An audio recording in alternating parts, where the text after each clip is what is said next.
ma curiosité, des fois on est très très loin. J'ai, je pense que c'est important que tu nous expliques ce qu'est tes soins, ce que sont, pardon, tes soins par rapport à la source cristal. Alors le source cristal est un accompagnement en fait qui m'est venu il y a maintenant. C'était à commencer l'histoire en fait en 2018 pour reprendre le fil. J'étais à Sataya en fait en Égypte. J'étais nager avec les dauphins. Et puis sur le bateau, on discutait. C'était une journée où on avait connecté des énergies, plutôt des énergies atlantes en fait. Et donc le soir, on discutait avec les copines sur le bateau. Il y en avait une qui me disait ah, bah, moi, ils m'ont montré au temps de l'Atlante. Il y avait des endroits où le cristal était liquide, la matière était différente, des chambres, des endroits où on pouvait se régénérer, se soigner avec cette énergie de cristal. Et en fait, quand elle en a parlé, il y a quelque chose à l'intérieur en fait, qui a crié mais je peux le faire, je sais le faire. J'ai pas osé parce que je me suis dit, oh là là, elle est en train de me raconter son histoire, voilà. J'ai pas osé, je me suis tue et je suis rentrée d'Égypte en disant, mais avec quelque chose qui poussait très très fort à l'intérieur, en disant, il faut que je trouve comment faire pour encoder. À l'époque, je travaillais sur l'encodage en fait, des tableaux, des murs, de bijoux pour apporter une certaine vibration à des lieux ou à la personne. Et je me dis, il faut que je trouve comment je vais pouvoir aller encoder du cristal pour fabriquer en fait un lit de soins en fait.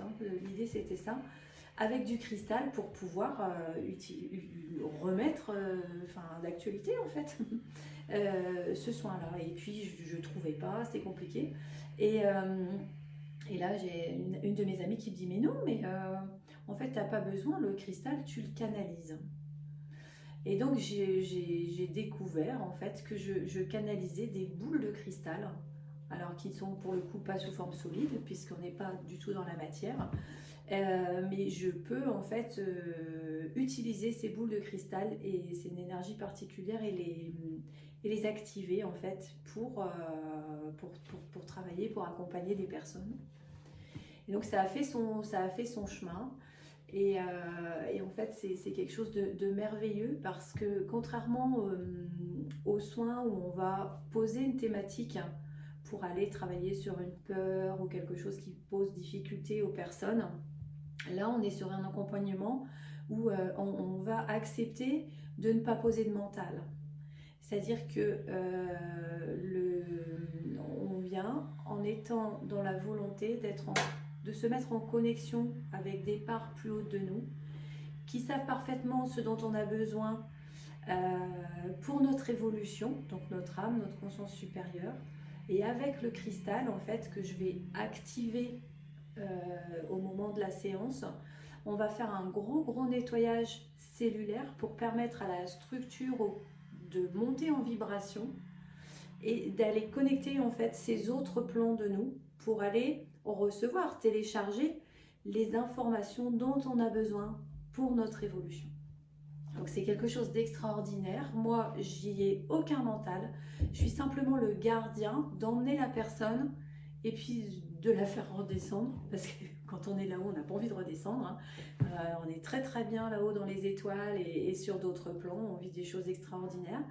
Et donc du coup, je suis le gardien en fait de ça. Donc des personnes, elles me disent « Ah mais je t'ai vu », et alors ceux qui voient, ils me disent « Ouais, je t'ai vu, t'étais à côté de moi, on a fait ça », mais c'est vraiment quelque chose où on ne parle pas. Moi, je vois les choses de l'extérieur, je vois ce qui se passe, je vois les connexions qui se déploient.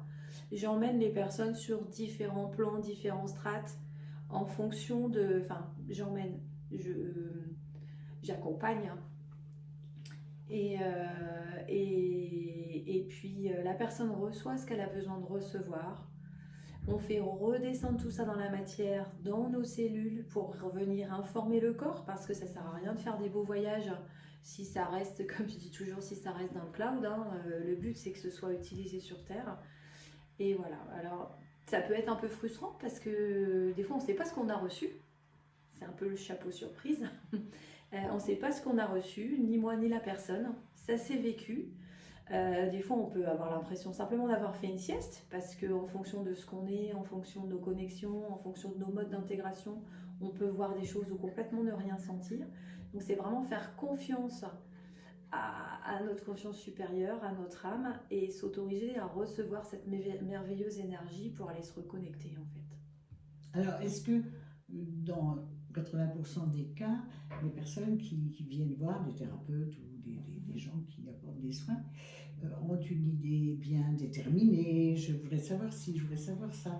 Là, il serait préférable qu'ils viennent en toute légèreté, qu'il n'ait pas d'inquiétude et qu'ils disent voilà, il y a du bonheur, je vais prendre un petit morceau de bonheur. C'est ça. Donc, C'est ça. Parce qu'il n'y a pas de. Il ne faut pas avoir d'attente. Les attentes, elles viennent du mental. Alors, il ne faut pas avoir d'attente, il ne faut pas avoir de demande. Il ne faut pas demander à recevoir. Si, demander à recevoir ce qui est bon et ce qui est juste pour nous. Et à vivre ce qui est bon et ce qui est juste pour nous au moment où on est dans ces énergies cristallines. Et il se pourrait que les personnes qui viennent pour des soins, après, quand elles ont chez elles ou quand elles décident d'avoir un cristal, ont un tout autre regard sur le cristal et peut-être commencent à comprendre que le tout puissant est là aussi, tout est puissant, y compris le petit cristal qu'ils ont sur leur petit meuble ou autour du cou, ou voilà.